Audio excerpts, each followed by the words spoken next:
Welcome friends to a review on the 2025 Ineos Grenadier.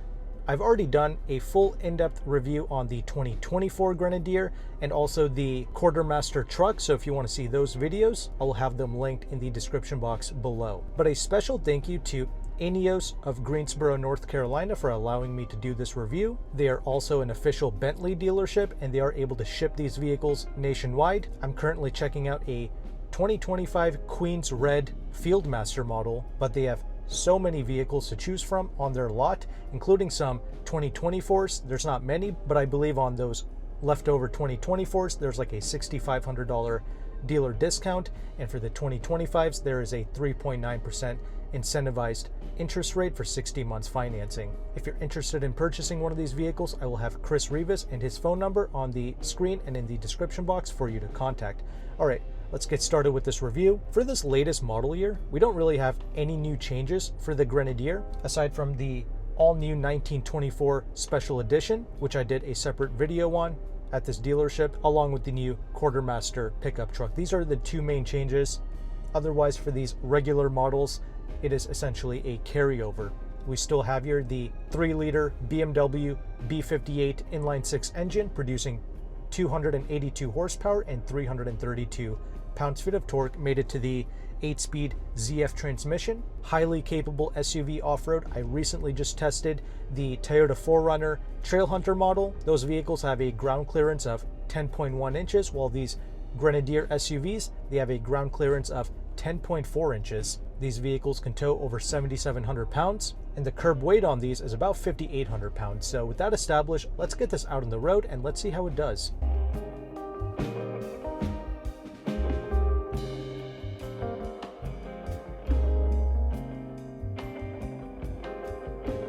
Okay, so we have the vehicle out on the road now. This is simply going to be a quick review because I just want to see if there's any real differences regarding the drive, because sometimes manufacturers will make changes to a vehicle without really disclosing it. So let's see if that's the case here. Right off the bat, something that you have to get used to regarding the Grenadier, it's actually going to be the steering, of course. Many reviewers have already talked about this, but the steering wheel, it doesn't come back to you, if that makes sense, like it does in a normal vehicle. You have to bring it back yourself after a turn. And once you know about it, it's not a big deal, because now you can resort to doing something known as the shuffling motion, which you may have learned during driver's ed.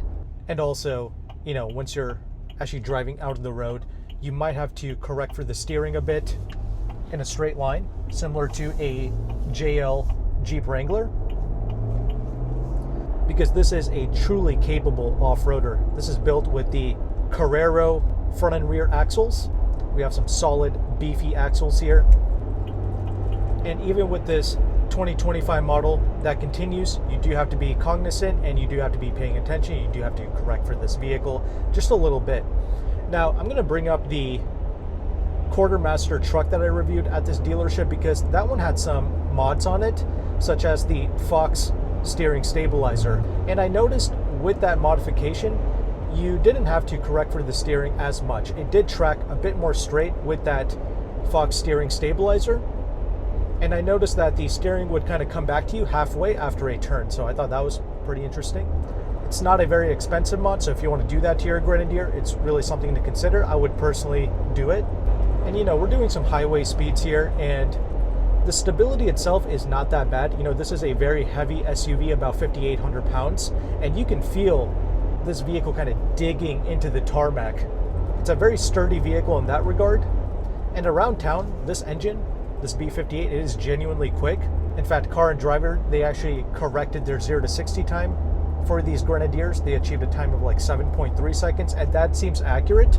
I remember for the 2024 Grenadier, for whatever reason, they quoted 9.1 seconds or something like that. And these vehicles, they feel closer to that 7-second range when you drive it. But out on the highway, of course, due to the aerodynamics of this, it doesn't really pick up speed once you're already up and moving. And there is a rather annoying speed limit warning, but of course you can turn that off. Braking performance is not bad at all, considering the weight of this vehicle. And even during your everyday turns, your long sweeping corners, and your everyday left-hand, right-hand turns, this is not bad. It actually manages its heavy curb weight rather well, better than what you might expect. Yeah, it's literally just the steering, and once again, that Fox steering stabilizer does improve your straight line steering inputs quite a bit. Something else that you're really going to be surprised by is actually the refinement of this SUV. Despite this vehicle sitting up quite high, you don't get a ridiculous amount of wind noise or tire noise or anything like that. Of course, some of it comes through, but it's not like in a obnoxious way. It's not like wind buffeting in here. And we don't even have double pane glass being used here. So compared to other off-roaders, this is genuinely going to be one of the most refined, especially if you're coming from a Bronco or a Wrangler. In fact, I said this before, I do think that this is a perfect upgrade for a Wrangler owner. We also have here the KO2 tires. I would say that the Bridgestone all-terrain tires that is available with the Fieldmaster, I believe that that would be the most refined tire experience for street driving. But of course, these KO2s are also legendary, and also the tire to go with if you're actually using this for its intended purpose, which is some off-roading for sure. Because I was doing some research on this vehicle, and it seems like the average income of a new Ineos Grenadier buyer is about $500,000 per year. And they are actually using this vehicle for off-roading, for camping, for genuinely its intended purpose. Sure, you can buy this and use it as a mall crawler if you want, but that would not be the best use case, of course. Most of the buyers, they appreciate this product due to the high level of off-road capability and the ride quality. It doesn't beat you up at all. It's actually really compliant. But like typical off-roaders, it does translate some of these smaller bumps into the cabin, just something that you have to watch out for. But overall, I do appreciate driving this Grenadier. It's unlike any other SUV that you're ever going to get into. It's not like your traditional pampering, coddling type of luxury SUV experience. No, this is a purpose-built machine, and the individuals who genuinely appreciate it are the ones who use this for its intended purpose, as I mentioned before. Some of the cons regarding the driving experience, I already mentioned the steering, although that can be greatly improved with the Fox stabilizer system. It doesn't alleviate that meandering sensation completely, but it does help. Also, I would say that the rear visibility, it's not the best due to the tire placement in the back and that split tailgate design, but it looks so cool that I don't really care. Seating position is rather high with these vehicles, but seeing around is not too bad. I do like these side mirrors here, but overall, this drives and feels pretty much identical to the 2024. With that established, let's go ahead and let's quickly talk about this interior space now.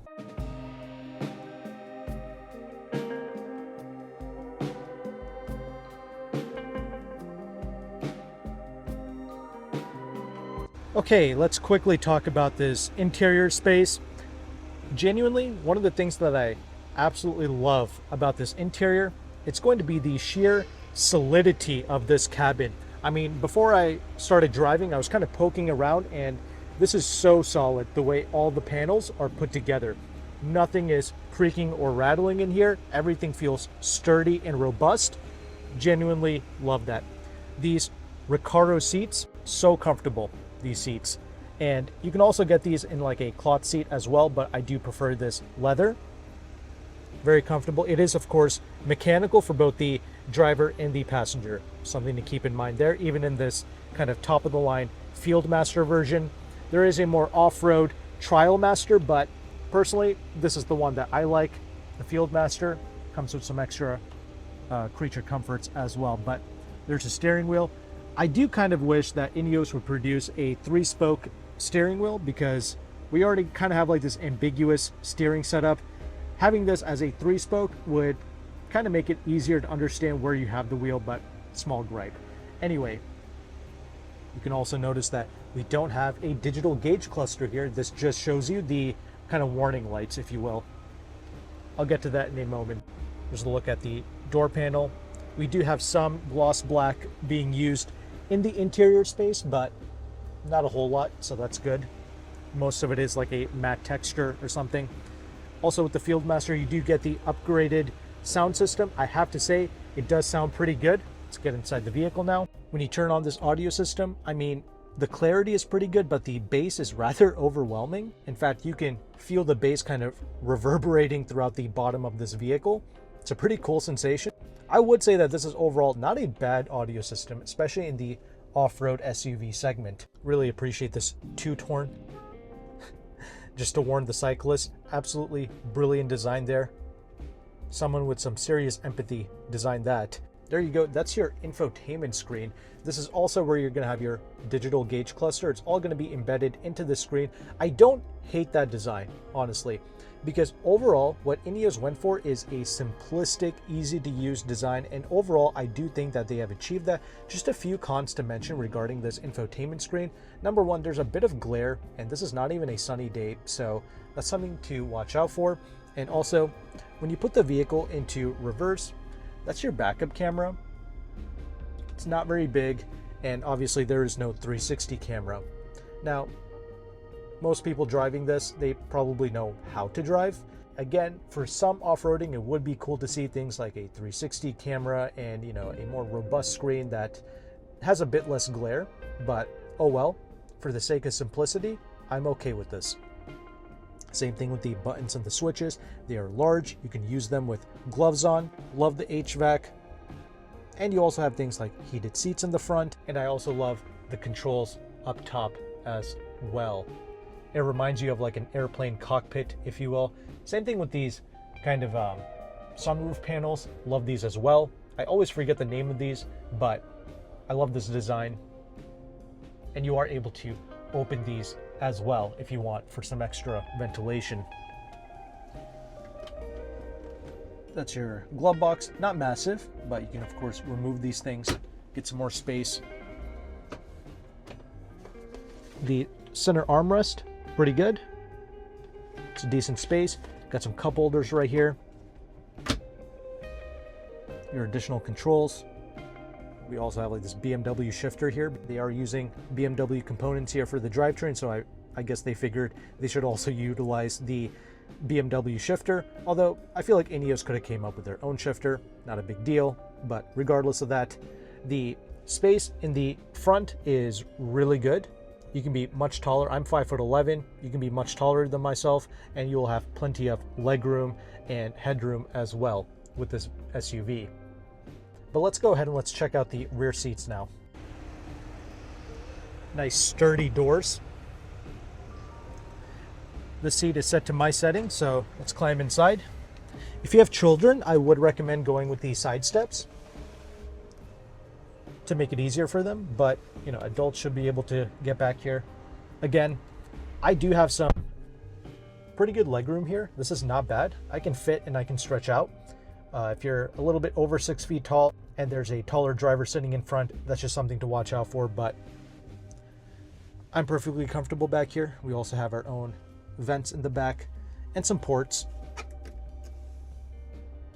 USB-C and regular USB for charging. There's a look at the interior space and the top. And there you go. Again, the comfort of the seats, it continues back here.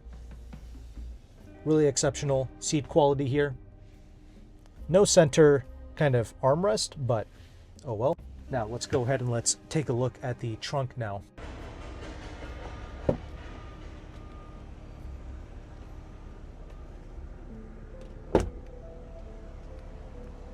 Okay, there you have it.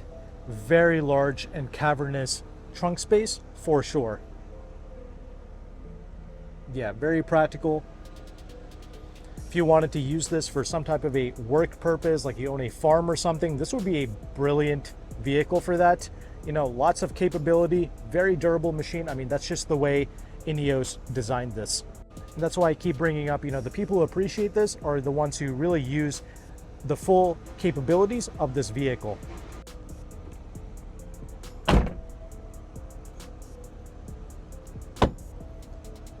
And with that established, let's go ahead and let's end this review.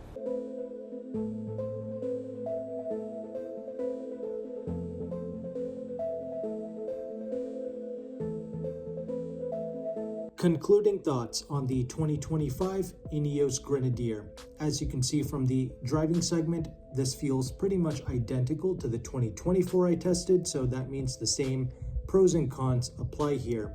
Overall, I do appreciate this vehicle and what it has achieved, because even on the Ineos website, they keep mentioning how they have tried to build a vehicle with longevity and robustness in mind. And in fact, the owners of these vehicles, I mentioned how they are quite wealthy with an income on average of about $500,000 per year, and they are actually using these vehicles for its true capabilities. There was an article by the Globe and Mail that mentioned that these owners are genuinely living off-grid for extended periods of time, and these are the individuals who get the most value out of the Grenadier when it's used for its intended purpose. Not to mention, it has good towing capacity as well of over 7,700 pounds, and you have some variety of trim levels to choose from. The Trailmaster is the most off-road focused. Then we have the Fieldmaster, like what I tested for this video, and I do really like the Fieldmaster. I would either go for this or the new 1924 Special Edition. It's available in both inky black and the mushroom magic color. These two colors happen to be my most favorite exterior colors for the Grenadier, and these two colors are available on the 1924. I just like it because it is a limited production model, but the Fieldmaster is cool too. But as I mentioned at the beginning of this video, you can get some substantial discounts on the remaining 2024 units, so that's really the best value proposition here. So once again, a special thank you to Ineos of Greensboro, North Carolina for allowing me to do this video. This dealership has quite the selection. Although they sold out of many of their units, they just got a new batch in, so their website doesn't quite reflect all of the units that they have available because they do have some new inventory in, and they have a few 2024s left with some deep discounts. You can certainly reach out to Chris Rivas if you're interested in buying those vehicles. And of course, on the 2025s, you do have that incentivized interest rate of 3.9% for 60 months. This dealership is able to ship nationwide, so I will have Chris Rivas and his phone number on the screen and in the description box below. If you found value with this content, make sure to like and subscribe. If you are an Ineos Grenadier owner, let us know how you like it. How has your ownership experience been? But thank you so much for watching this review. Take care and goodbye.